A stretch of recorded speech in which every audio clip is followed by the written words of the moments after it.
ज्याच्याकडे जे मागायचे ते त्याच्याकडे असावं तरच त्याच्याकडे मागावं, नाही तर उपयोग नाही ना मागून. जर तुम्हाला कळलं नसेल तर आपल्या ग्रामीण भाषेत मला कधी कधी नाही इलाजानं सांगावं लागतं, माझा इलाज फुटून जातो. मी हे 6-7 टप्पे सांगितले कारण ज्ञानेश्वरीतली ओवी ऐका यशस्वी अवधार्य. आणि याने जर चाललो तर मी आलोय कुठे आता वैराग्यापर्यंत देवाच्या. आणि हे जर तुम्हाला कळत नसेल ज्ञान वैराग्य इकडे यायचंय आता मला. देवाचं जे नसावं, ज्याच्याकडे जे आहे ते मागा तरच त्याच्याकडे मागा. समजा तुम्ही किराणा दुकानात गेले, तुम्ही जर म्हणले तिथं नाही भेटत, नाही भेटत, असं कसं कळलं बरं बघा बरं का.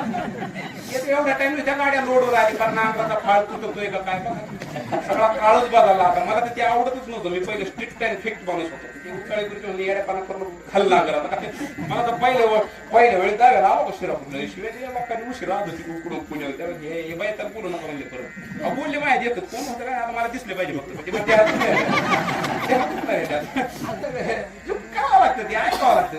कसं आहे गुरुजी, मार्केटमध्ये ज्याला राहायचं की नाही, धंदा करायचा, कीर्तन करायचं, इलेक्शन लढायचं, अशा लोकांनी देवीची लस घेताना दुसरी एक लस घेतलीच पाहिजे हमखास, तरच त्यांनी मार्केटमध्ये राहावं, नाही तर राहूच नाही. कोणची लस? निर्लज्जन सदा असू. आहे तोपर्यंत लय भारी महाराज, त्यांचा नाद नाही करायचा, चांगल्या गडी नासून ती गेल्या मरू जाऊ, त्याला फुकट आलता का पाकिट नाही काहीच नाही महाराज, काहीच नाही. गांजे महाराज आता ते बिचारांचं आडनाव गांजे, पण ते कोणाला गांजवीत नाही. आपला नाद थोरात जोरात ते काय ऐका यशस्वी अवधार्य, ऐका यशस्वी अवधार्य. पहिलं ऐका यश